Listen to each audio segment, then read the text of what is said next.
Hello YouTube, it's me, Amarettomomma. It is Thursday, March 12th.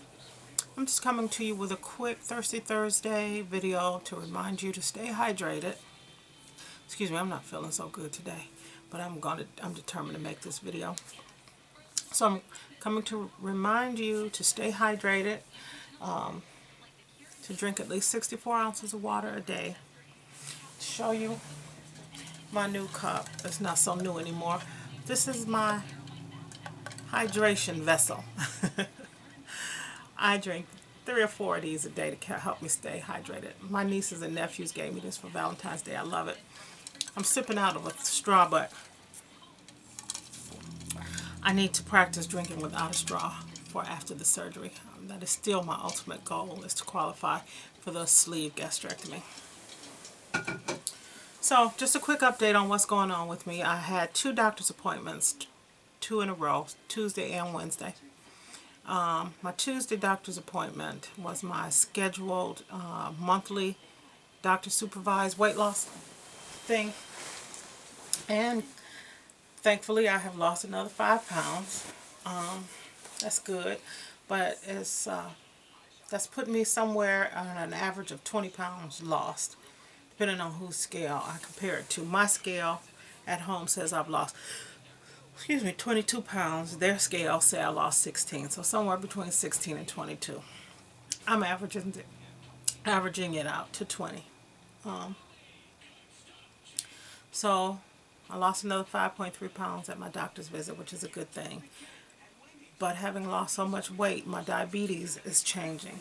The whole dynamic of my diabetes is changing. My blood sugar is starting to register too low. I woke up this morning and my blood sugar was 37. It's been very low like that a couple times, which is why I told my doctor this on Tuesday, and he lowered my glipizide. So instead of me taking 20 milligrams a day, 10 and 10, I'm taking 10 milligrams a day, 5 and 5. But my body is still acting really weird. Like today, as I was saying, I woke up this morning and my blood sugar was in the 30s, 37. So I grabbed a banana off my nightstand and ate that right quick. I usually keep some kind of snack over there. So I grabbed that, ate that right quick. I was feeling really jittery and nervous and sweaty when I woke up. In fact, I was dreaming I was being chased. So when I woke up, I checked my blood sugar and it was very low. So I ate that, took my medicine, went downstairs, got me some breakfast. An hour later, blood sugar was through the roof. It was 288, 280 something like that. So I took another 5 milligram glipizide, which put me back up to the 10 that the doctor changed me from. And it went very low again, so I had another quick snack and tried to level it off. I'm feeling really bad. I really am. I had an endoscopy yesterday. That was my second doctor's visit on Wednesday. I had the EGD endoscopy where they check your throat, they check your esophagus, they check your stomach and your duodenum. Well, I came back irregular. I had some problems. I don't have cancer or nothing, I don't think. They didn't say that. Of course, they did take a biopsy. They took 4 samples out of my esophagus and my stomach. I know I don't have no cancer.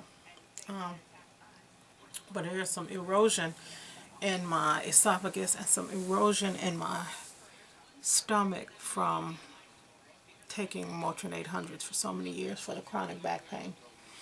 So I'm not taking those anymore. I guess I have to switch to Tylenol for that. Then I have some other inlet thing that shows, they showed me the pictures of it. I think I'll show you. You want to see them? Okay, hang on.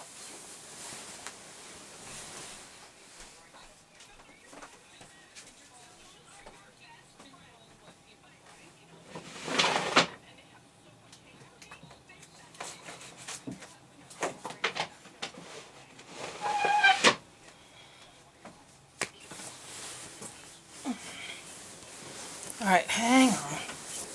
Get back in the bed. So, I'll tell you exactly what they said my problems are. Alright, from the EDG, endoscopy. I have an inlet patch in the mid-esophagus. I have an irregular GE junction, likely reflux esophagitis, a hiatal hernia, non-erosive gastritis was found in the antrum. 4 biopsies were taken.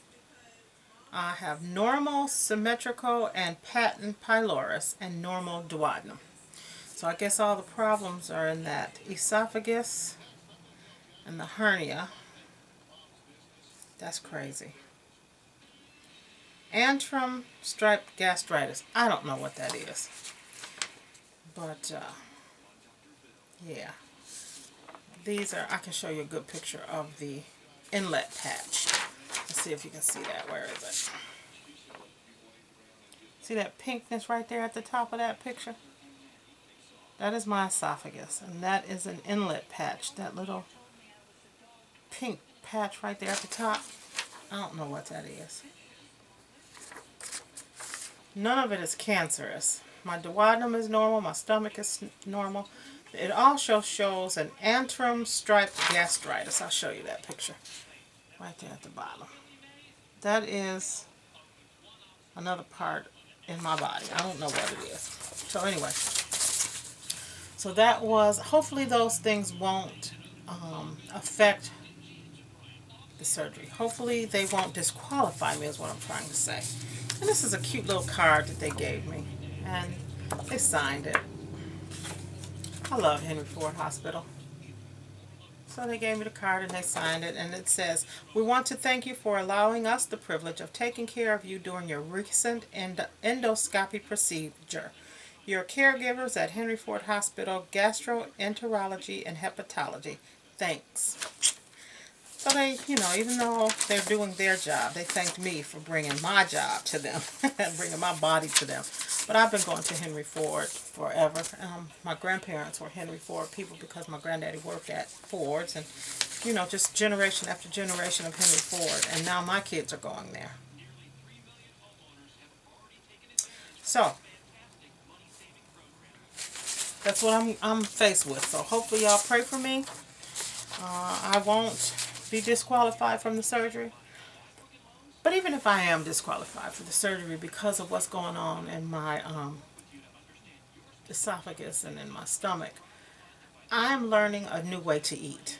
I am learning to track what I'm eating, keep track of it. I'm learning to exercise more often, not probably as often as they would probably like, but I'm learning to exercise. I am losing weight. As I've said, I've lost weight before and gained it all back, but this time it's different. It just feels different this time. And the phone is ringing. Hang on. Hello. Hello. Juwan. Hello. Ooh, man, you're going to fight next time you come over here. Bye. So yeah, so that's where I am. And hopefully, you know, as I said, those things won't disqualify me. So that's where I am, y'all. So y'all pray for me. Continue to pray for me. I'll continue to pray for you. Pray for a healing in my esophagus and in my stomach. And pray that there is a miraculous healing and that it will all take place just as simply as not taking these medications that I'm taking so much of. Motrin 800s, even though they do help my body and my pain, but they are destroying my innards, so I'm stopping those. So pray for my well-being, and I'll pray for yours. And I'll see y'all next time. Happy Thursday, and remember, stay hydrated. And I'm going to lay down in this bed, which is so comfortable. I'm just going to lay down. All right, y'all. I'll see y'all later. Bye.